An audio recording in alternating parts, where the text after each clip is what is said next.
Good evening all and welcome to Governance Committee. Thank you for attending tonight's meeting on Tuesday the 26th of March 2024. My name is Councillor Wesley Roberts and I will be chairing tonight's committee as Vice Chair. Before we start this evening, I would just like to outline some housekeeping rules. There are no planned fire alarms, so if it does sound, please leave via the emergency exits. Can I request that all mobile phones are kept on silent and switched off? Thank you. Members of the committee are attending in person here at the Civic Centre. Other members of the council may also dial into the meeting via Teams to observe or participate in the meeting. I can see we've got the leader of the council on, and we've got a few councillors in the public gallery as well. So really impressed by that. Please note the meeting is being live streamed on YouTube. The web link for this can be found on the council's website. Members on Teams are asked to keep their microphones on mute and only unmute when they wish to speak. Could I remind members to unmute themselves once they have finished speaking to enable the meeting to proceed smoothly.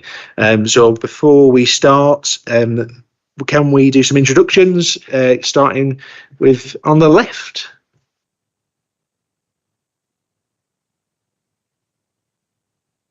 Good evening, my name is Chris Moister. I'm the Council's Director of Governance and Monitoring Officer.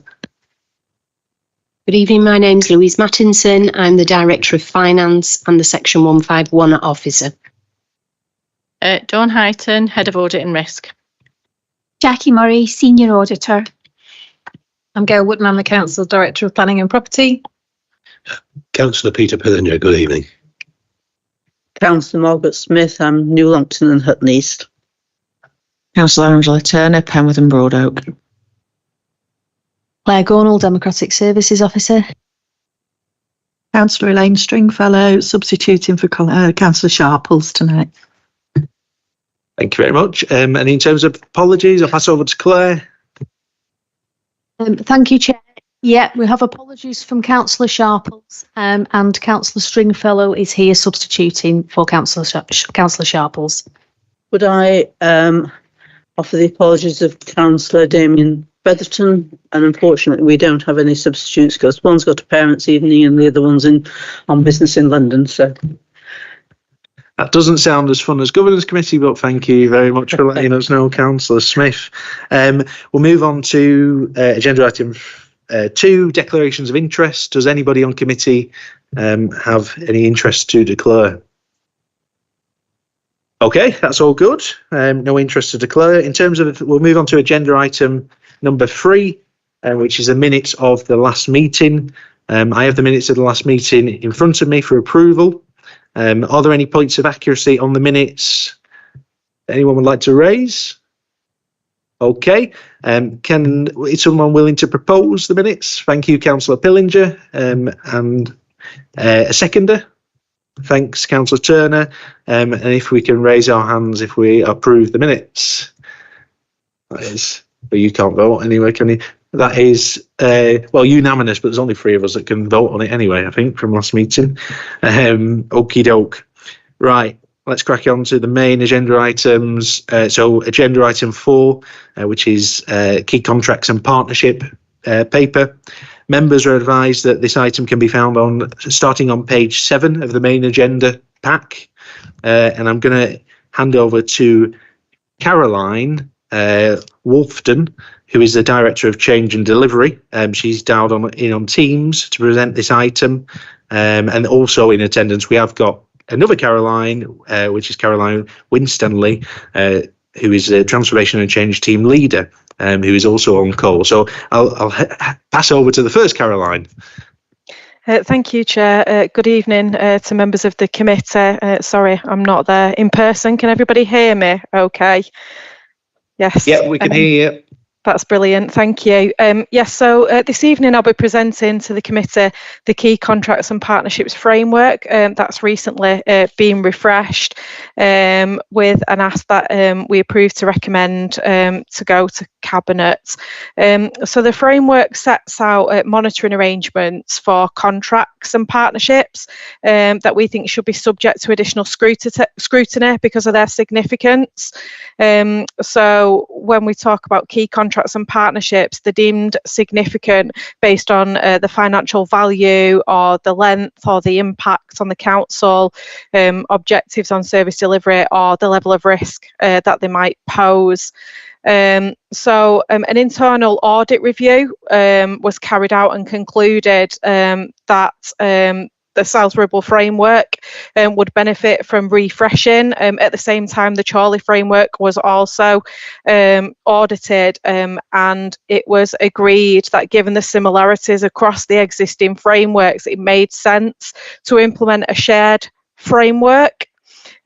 So obviously what is being proposed is this shared framework, but obviously whilst it is shared, there will be a separate list of key contracts and partnerships for each council, and obviously the reporting and monitoring will be to each sovereign council.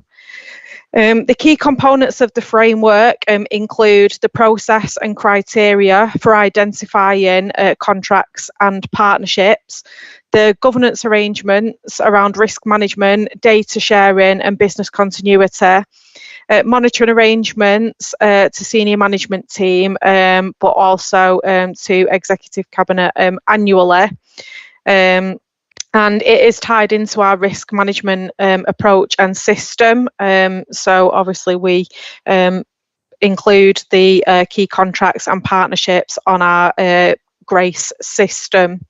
In terms of the key changes around the framework, as I've said, we have aligned them across the two councils, but obviously where necessary, we will still reflect the sovereignty of the councils.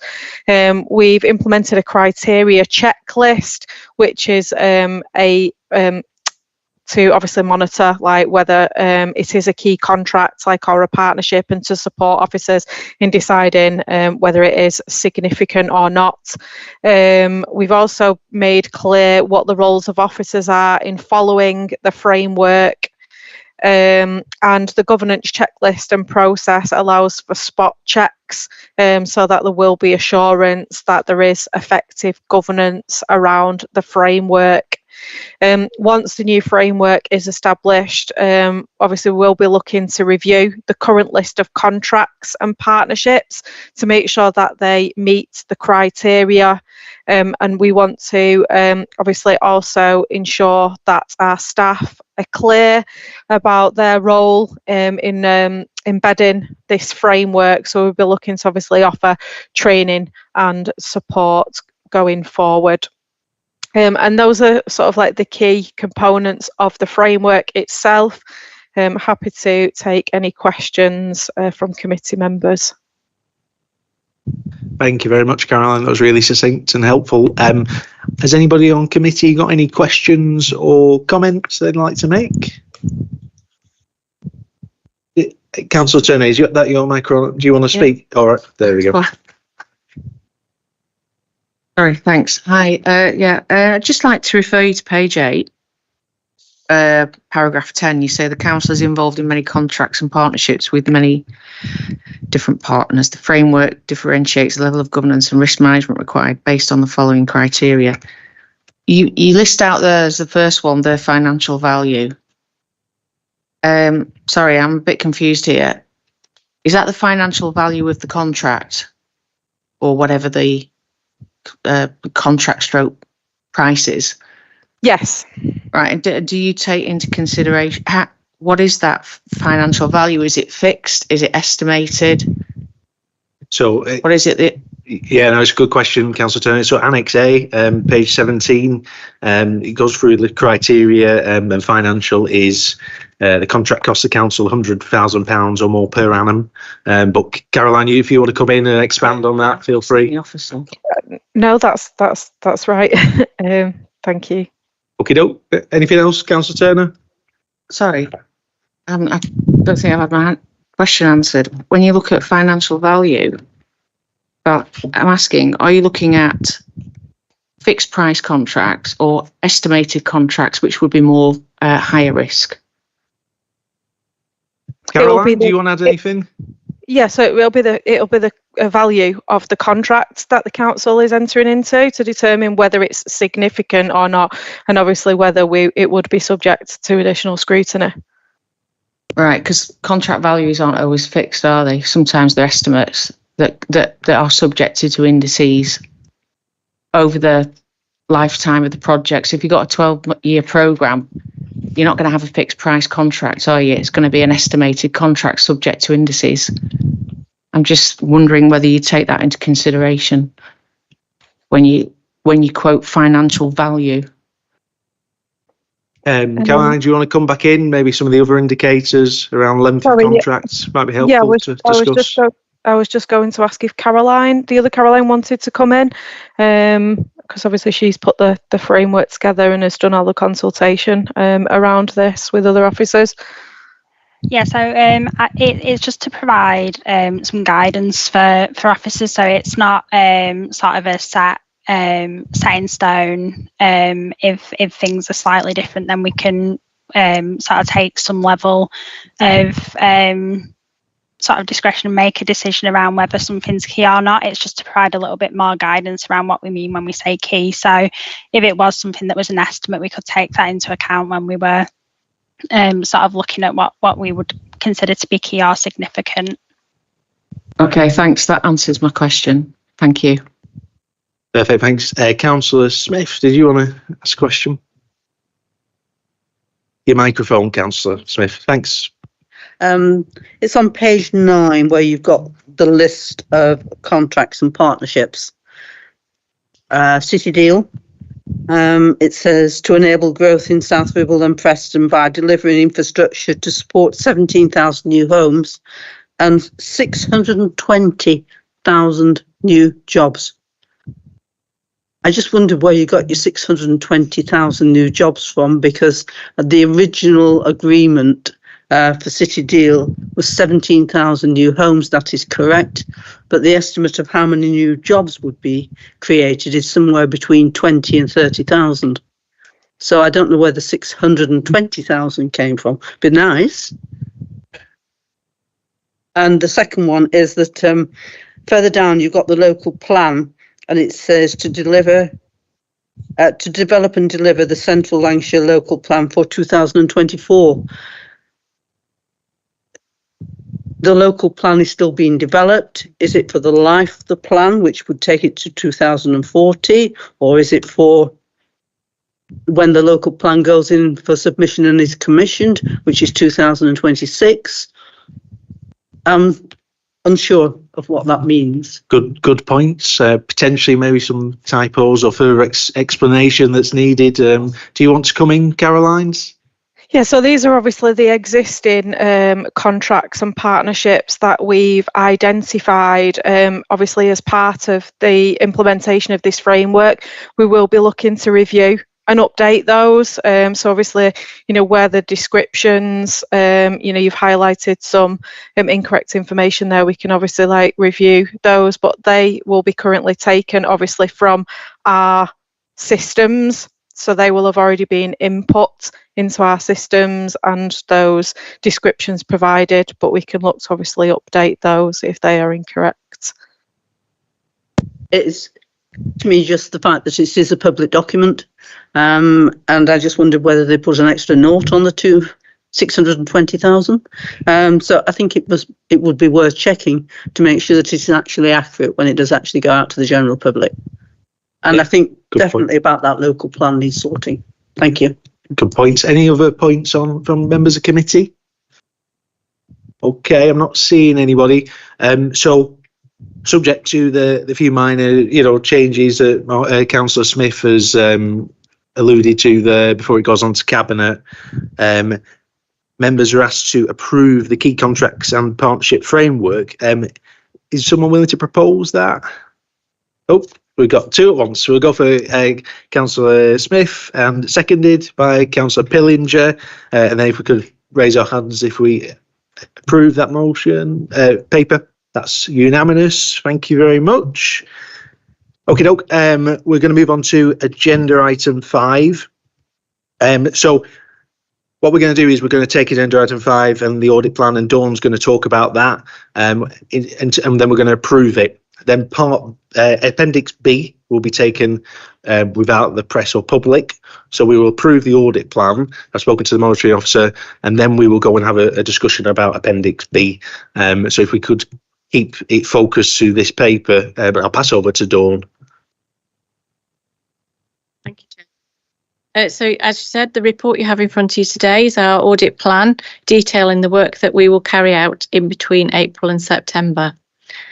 So as the report says, it explains how we develop the plan and the reasons why we need to develop the plan, and the things that we take into consideration when compiling the plan. So we look at what the council's strategic objectives are, we look at the corporate risk registers, we look at where we can take other sources of assurance and place reliance upon those. We use the skills and knowledge that we have about what's happening within the authority at the time. So we take all that together, and as I've just explained in the brief training session next door, we compile our risk assessment and we update that to identify the areas of focus for this coming 6 months. We are again providing audit reviews for South Ribble Leisure, so we have to take those days into account as well. And then we finalise with, we have in total 555 days, and that's split between Chorley and South Ribble. So the plan for the first 6 months only is attached to Appendix A, and you can see how we've linked it to strategic objectives or the corporate risk register, or whether it's a statutory service that we need to deliver. The majority are risk-based reviews, but we also do provide some project support for major projects that are coming up, or if there are key systems being implemented over the course of the next year. The report details the audit resource we have available, which has remained unchanged. We have, over the past 12 months, we did alter we had 2 full-time auditors, that's amended, so we have 1 auditor now and 2 trainees, but that was reported over the course of last year. We're not anticipating any further changes at this stage to either to our resource or to our indicators. So as I said, the plan is attached to Appendix A, and I'm happy to take any questions on the plan. Thank you very much, Dawn. Does anybody on committee have any questions about that? Councillor Smith? It's not a question, it's just a comment more, and just wanted to thank Dawn for her presentation earlier on. It was very helpful to us, I think, to see how it is put together, and how the work actually gets put us alongside each other, and certainly some of the audits that you're going to do. We did mention the fuel one at the depot. It sounds like you'll have a bit of fun down there. Be an interesting one, not quite so dull as some of them, I'm sure. So it was just a thank you for earlier on. Thank you, Dawn. Thanks, Councillor Smith. Anybody else got any questions? Nope. Okie doke. I had one quick question, John, which was just maybe more of just a timing question. The audit you do for South Ribble Leisure Limited, how often I know we see it once a year in terms of governance, but when in the cycle would we expect to see it? Sorry, the days that we allocate to South Ribble Leisure encompasses 4 audit reviews, so we do 1 a quarter. That's really helpful. Thanks, Dawn. Okie doke. So members are asked to approve the internal audit plan and associated indicators. Is someone willing to propose? Thank you, Councillor Pillinger.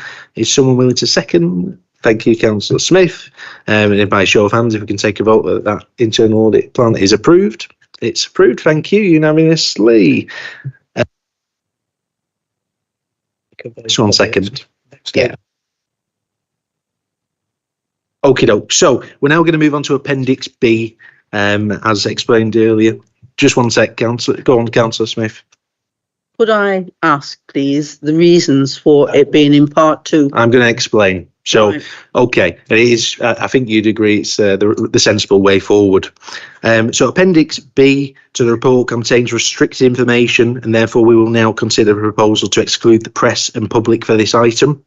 On the advice of the monitoring officer, members are asked to exclude the press and public on virtue of paragraph 3, information relating to financial and business affairs of the council, rather than paragraph 1 as proposed on the agenda that was published. I will now read out the full proposal, which is that the press and public be excluded for the following item of business on the ground that it contains the likely disclosure of exempt information as defined in paragraph 3 of part 1 of schedule 12A to the Local Government Act 1972. I'm hoping that's added a bit more information that members are more comfortable with. Can I ask for a proposer of that motion? Yeah, just your microphone. If you've got a comment, absolutely, Councillor Smith. I get why they're put in part 2. It's either something related to staff, which is perfectly acceptable. There isn't anything in here that I can see, and it's financial. But there are no figures in this report at all. There are possible circa 100 things that need adjusting. So I appreciate what you're saying. I'm not trying to cut you off. I think it'd be helpful if the monitoring officer came in, because whilst the financial element might not be explicit, there is a rationale behind it. So I'll just bring in Chris. Thank you, Chair. I'm not going to be able to give you the comfort ahead of the vote, because in doing so, it will actually share the confidential information. Needless to say that, as the Chair has explained, the implications of me telling you exactly why it needs to be confidential will give away the confidential information and the reasons for that confidentiality.